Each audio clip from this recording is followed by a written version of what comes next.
Muslim groups were developed to the nearby village of Katsina.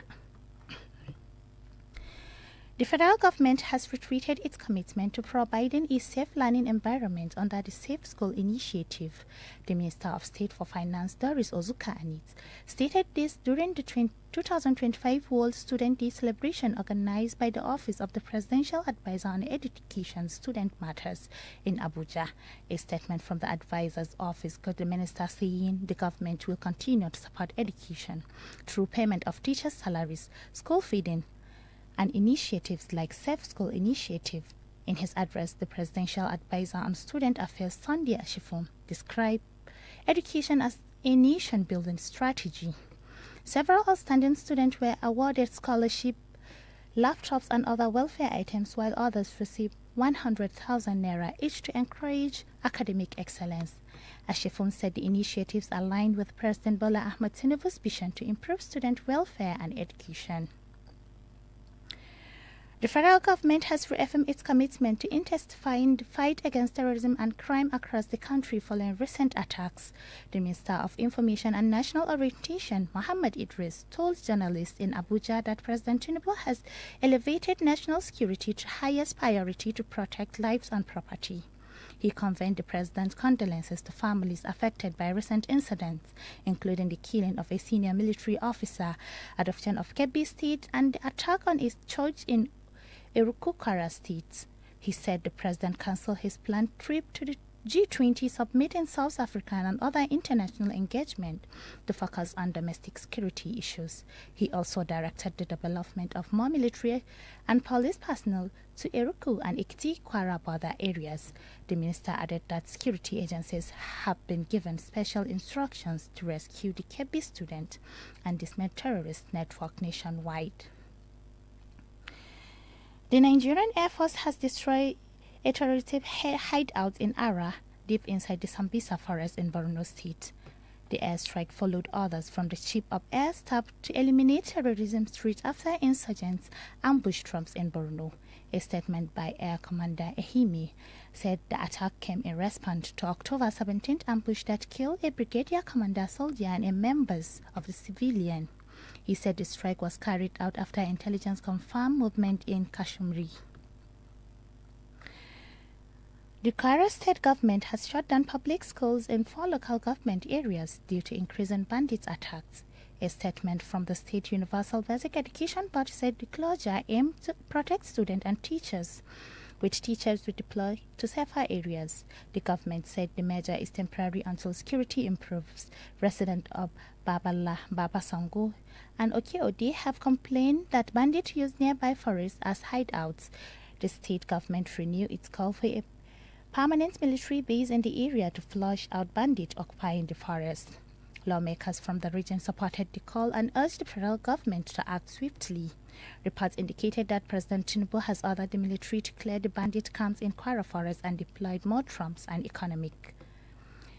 The government also announced the cancellation of PTA fees in the public schools and approved annual grants to support education despite security challenges. From the business news, the Nigerian Upstream and Petroleum Regulatory Commission (NUPRC) announced that in the past 10 months, it has approved oil and gas development plans worth $20 billion. These plans represent full-field development proposals submitted by oil and gas companies. According to the Commission, this project could produce up to 1.7 billion barrels of oil and gas. For more national economic updates, here is Amatullah Suleiman.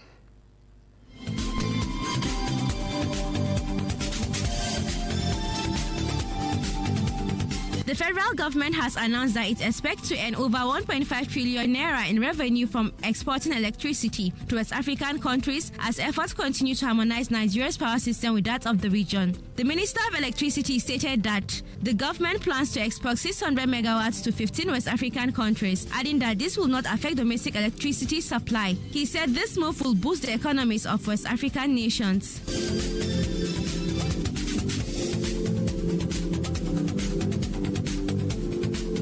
The chairman of the Federal Inland Revenue Service, Dr. Sa'ad Abubakar, has called on universities to collaborate with the agency in developing innovations and modern technology in taxation. He explained that universities play a key role in generating new strategies and research, which will help improve the economy and increase tax revenue in the country. Dr. Abubakar said that such collaboration will allow the agency to leverage modern technology to simplify the tax payment process and expand its tax base.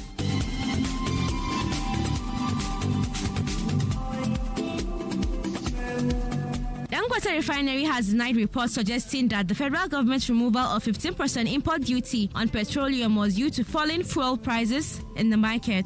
In a statement released by the refinery, it said the removal of the tax has no connection with the government decision to withdraw the import duty.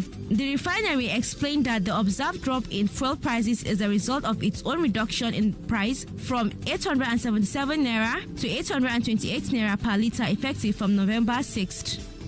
And that's latest from the world of business. I am Amatullah Suleiman. We keep tracking the numbers, the trends, and the stories driving the economy.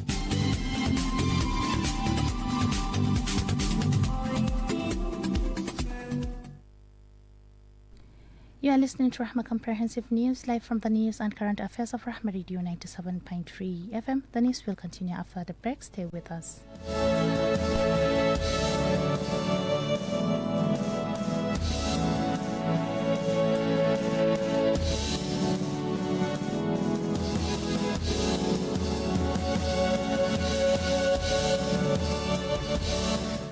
Welcome back, and the news will continue.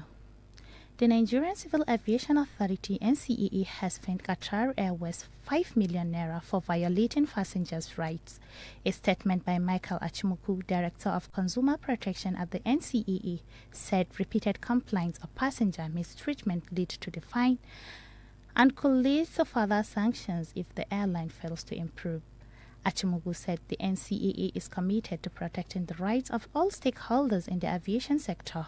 On September 19, 2025, the NCAA accused Qatar Airways of disrespecting a Nigerian passenger and the authority itself. The NCAA said it has completed arrangement for further regulatory measures to curb such behavior. The Kebbi State House of Assembly has suspended the chairman of Fakai local government area, Alhaji Muhammad Mahuta, over allegation of gross misconduct and negligence. The suspension followed the adoption of a report by a special committee led by Alhaji Salihu Dangoji. Presenting the report, Dangoji said the committee investigated allegations involving the removal and attempted sale of 5 electricity transformers, illegal allocation of government farmlands, and breach of agreements on the Mahuta Dam rehabilitation project. Mahuta initially told the committee that the transformers were taken for repairs with the approval of a KEDCO officer named Nasser, who failed to honor the committee's invitation. However, on November 14th, Mahuta reappeared before the committee and admitted taking the 5 transformers to sell to the one Alhaji Kabir Dauda for 2.5 million naira. Human rights activist Omoyele Sore has stated that the ongoing trial of indigenous people of Biafra leader Nnamdi Kanu will take Nigeria nowhere, arguing that the case was unnecessary at a time when the country was battling serious security challenges. Speaking in front of the Federal High Court in Abuja, Isben Parson Kanu on Thursday said the trial in the first place was unnecessary. The trial will take Nigeria nowhere, particularly at a time when Nigeria is facing serious security challenges. He criticized the government priorities, stating that the attention should instead to be rescuing citizens caught in violent attack. Reports indicate that Justice James Omoso of the Federal High Court in Abuja has convicted Nnamdi Kanu of engaging terrorist acts. An officer of the Federal Capital Territory Police Command was killed while following a kidnapping attempt in Kutu Village, a community on the outskirts of Wari Area Council, in the earlier hours of Thursday, November 20th. According to a statement shared by the FCT Police Command on its official X handle, that the incident occurred approximately 11 a.m. when the commander received a distress call about 30 who had the community intending to adopt a resident and his family. On this day, 20th November in 1979, hundreds of armed militants led by Joe says the Grand Mosque in Mecca caused hundreds of deaths and threatened intense political insecurity across the Muslim world. Fatma Yunusa Musa has more on historical events that occur on this similar day in history. On this day in 2012, Association of Justice Kenya Ode in Anambra State had killing draw national outstate and highlighted the growing dangers posed by judicial officers across the country. Globally, 20 November stand out as defining dates in the history of international law. In 1945, the Nuremberg trials began as leading figures of Nazi Germany faced prosecution for war crimes. It was a landmark moment that laid foundation for modern international justice. It is also a day dedicated to the world children. On 20 November 1989, the United Nations adopted the Convention of the Rights of the Child, the most widely supported human rights treaty in history. In the United Kingdom, this date is remembered for Windsor Castle fire of 1992, which destroyed part of one of the monarch's oldest residents and shocked the nation. And in 1998, the world took its first step toward building the International Space Station when Russia launched Zarya, the ISS's very first model, making the beginning of the new era in human space exploration.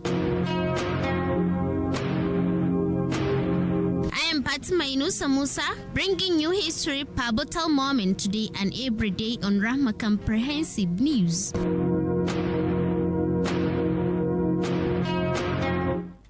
From the foreign scene, Israel has launched new attacks in 2 towns in southern Lebanon, destroying buildings and killing 13 people, forcing many others to flee.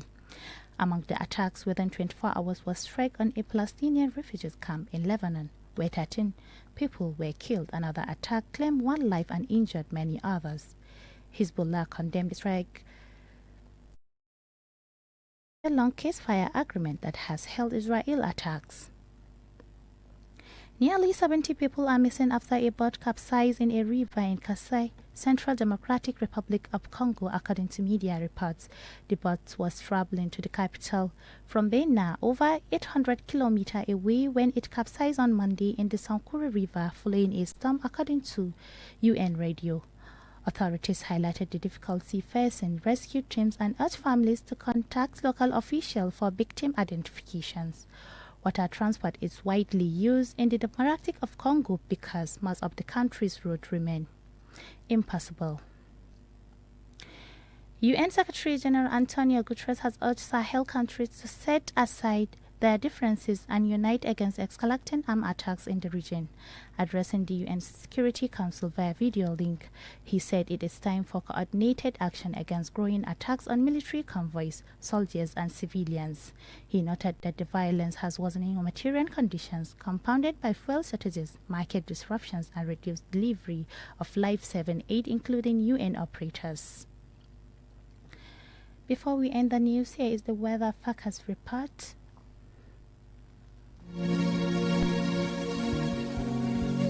In tomorrow's possible weather forecast, Taraba God willing will experience hazy sunshine at an average temperature of 36 to 29 degrees Celsius, and Yobe State will be mostly where Kebbi State will experience hazy weather conditions at 38 degrees Celsius, where Kano, the center of commerce, will experience sunshine at 37 degrees Celsius, and Abuja, the Federal Capital Territory, will experience hazy sunshine throughout the day at 32 degrees Celsius. Kogi State will experience cloudy and hazy conditions at 27 degrees Celsius, where Kwara State will be cloudy and warm at 37 degrees Celsius. Lagos will remain cloudy with the chances of rain in the afternoon at 37 degrees Celsius. And from the neighboring countries, Zindar, Niger Republic will be sunny and light wind at 35 to 37 degrees Celsius. Finally, Mecca and Saudi Arabia will be sunny and light wind at 37 to 40 degrees Celsius. Adam Abdullahi reporting. And that wraps up Rahma Comprehensive News for today. Before we say goodbye, here is the recap of the news. President Bola Tinubu says he will not relent in ensuring the rescue of the 25 female students abducted by terrorists in Kebbi State. Sultan of Sokoto, Alhaji Sa'ad Abubakar III and the Nigerian Level Congress, NLC, have called for strengthened security in the north and the rescue of the Kebbi students. A roundtable discussion was held between Nigerian representatives and UN congressmen who alleged that Christians have been killed in northern Nigeria. From the foreign scene, Israel launched new attack in southern Lebanon, destroying buildings and killing at least 13 people. On behalf of the entire news team here at Rahma Radio 97.3 FM, the editor is Tukur S. Tukur, and the OAP on duty is Fatma Kabir Labaran Yakasai. I am Amina Umar Kafinta saying thank you for listening and wishing you a peaceful evening.